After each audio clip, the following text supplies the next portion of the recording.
We continue with our series on the most excellent way, the truth about love in 1 Corinthians 13. Unfortunately for many of you who have been going to church for a while, this might be the 1000th time they've heard or you've heard 1 Corinthians 13 quoted or taught on. You may be thinking, yep, love never ends. Got that one. Oh boy. If that's you, I want to encourage you to take a second look.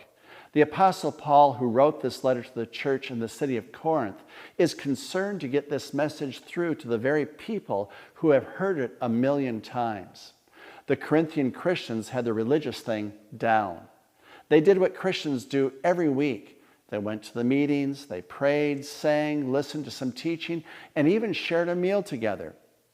But in all the coming and going and all their churchly activity, despite all the teaching they ever received on the topic, they struggled to keep love at the center of their lives. One of the reasons they struggled with love is that they struggled with pride. Earlier on in the letter, Paul wrote, "Do not go beyond what is written. Then you will not be puffed up being a follower of one of us over against the other." They were proud of themselves because they followed different preachers. Some of them liked one preacher, and a second group was filled with pride because they followed another. In fact, it was so bad that Paul said this in 1 Corinthians 4:8, "Some of you have become arrogant." There's nothing wrong with having a little self-confidence. I can assure you, no one has ever accused me of having a weak ego structure.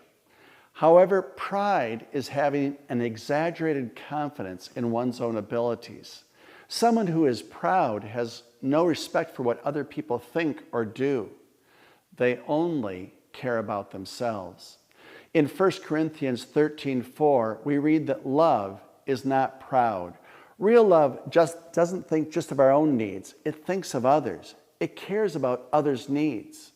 Thomas Merton, the Trappist monk, wrote, "Pride makes us artificial, and humility makes us real."